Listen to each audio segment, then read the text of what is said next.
Hi guys, Samika Blasik, Love and Info. Just making another video. I haven't got really to editing or even giving a title to the video from yesterday, but I decided that I need to keep this rolling. It's getting somewhere, it's doing something, so I'm just gonna keep the videos coming every day if I must. Today I want to talk about I'm going to tell you guys a story.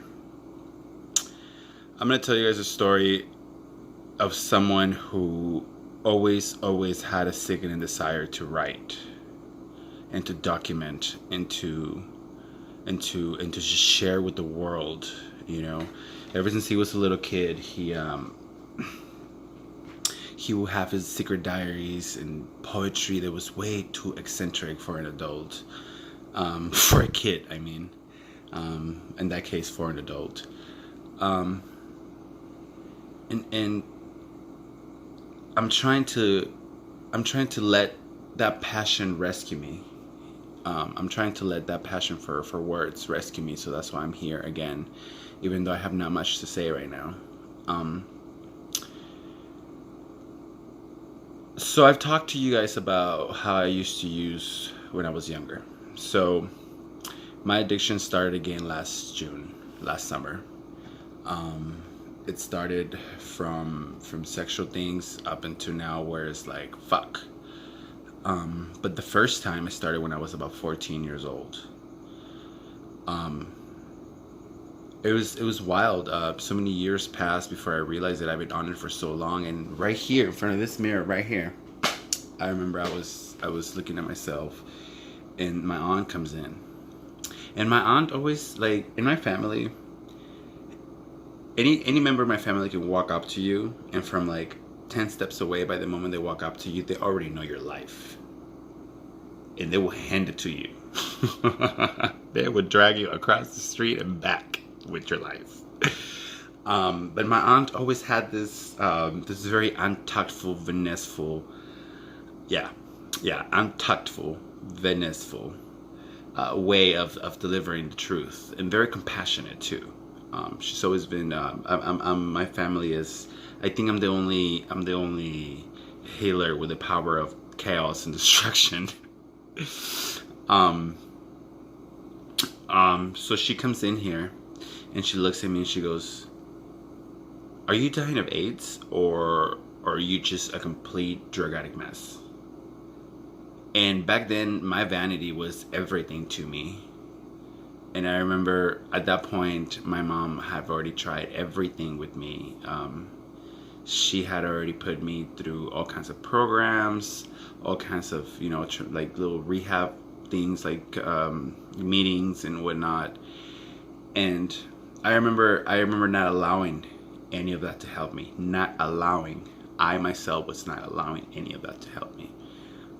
Because I was raised with psychologists, Psychology for me was always a mind game, something that you can run across, something, like my song says, telling people what they want to hear so they won't ask too much, was an art that I had mastered at the age of 14. And by now we're talking about when I was quitting that first time, I must have been about 17. And I remember at that point telling myself, no more. I cannot let myself go down this drain. I cannot let myself look like that. I cannot let myself be received as that from other people, because my vanity just wouldn't let me. And I remember at that point, I don't remember, but my mom said that I came up to her and I said, just leave me alone for a while. Just leave me alone for a while and I'm going to get out of this. So I remember one of the first things that I did is something that I'm not doing right now. See, I'm putting myself as a guinea pig for all of this content that I'm giving you guys. So yes, everything that I speak through my own experience, but I haven't yet to follow. Meaning that I've done that unconsciously and I've seen it worked, but I haven't put it to steps in which I say these steps are going to get me out of this. So and I was analyzing today. I was like, okay, well, I can easily put myself through it and see if it works, or if it doesn't. That way, no one else has to go through it if it doesn't, you know. And as I'm sitting there trying to figure out what is it that I did, I forgot one thing that that again this fucking boy reminded me today, and he says, "Well, don't you know you have to cut bridges?" And I talked about that. I talked about that myself. But it's something that I was so afraid of doing, and I tell him, I'm like, well, why am I so afraid of cutting these bridges with these people who are users? You know, this doesn't make them bad people. This doesn't make them good people. That is a whole nother side of reality, which is not in discussion when being an addict is. Um, and I told him, I said, well, I have changed myself physically and emotionally and mentally so much that I'm almost afraid that if I cut that crowd off, I won't have a crowd at all. And I'm remembering right now when I did do that when I was younger, and I completely cut everybody off. I was younger then. I didn't give a shit. I will cut anything off. I was good at goodbyes. I did not give a shit about cutting anybody and anything out of my life in a snap of a second. And I'm a little more careful about that, even though I still kind of don't. But I'm a lot more careful about that nowadays. I remember feeling really alone. Like really, really alone. But I was kind of okay with it.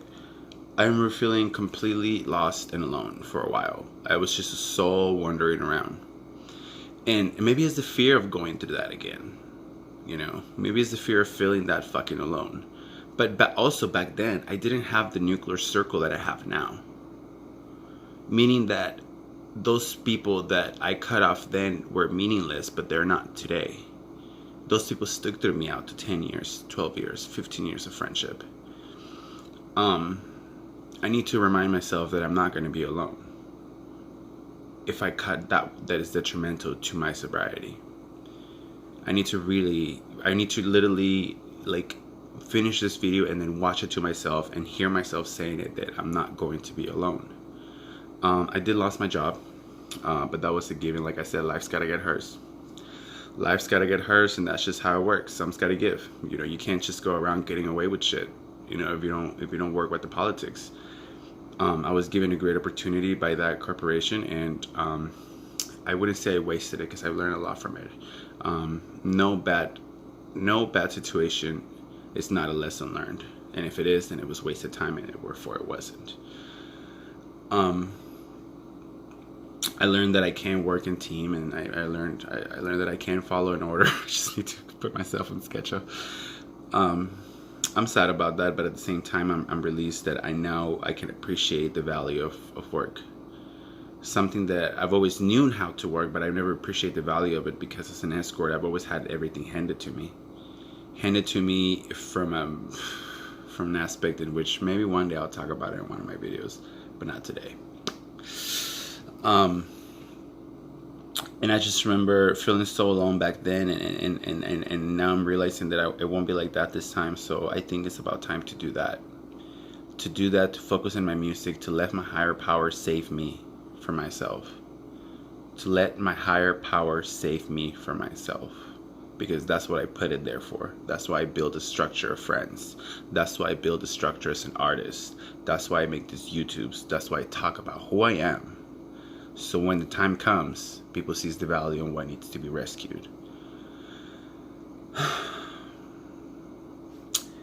And yeah, so I made my 10 minutes. What else can I say, you guys? Keep pushing forward. Don't ever stop.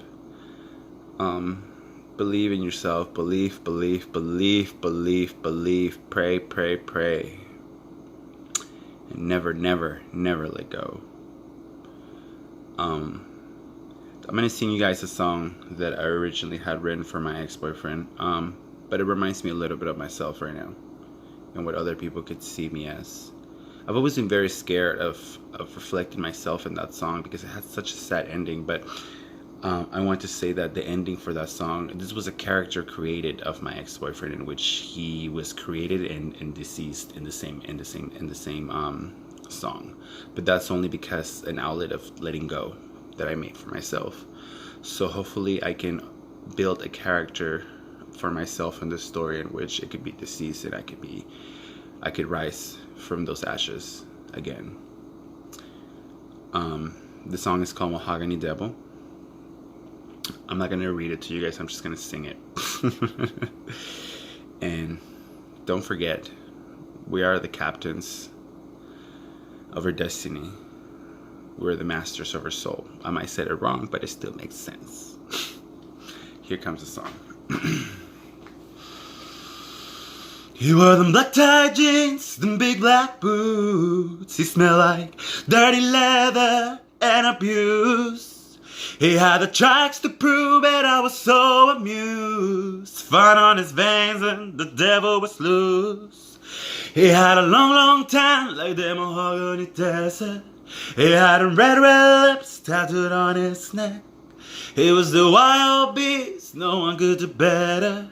He'll go and eat your heart, welcome you to the desert. He was 22 when I ran into him. He stole my soul and my TB. He was the devil's spawn, he never meant no harm. He'll come and conquer, won't comply. With his mysterious eyes, whiter than the moon. They'll tell me stories of his wounds.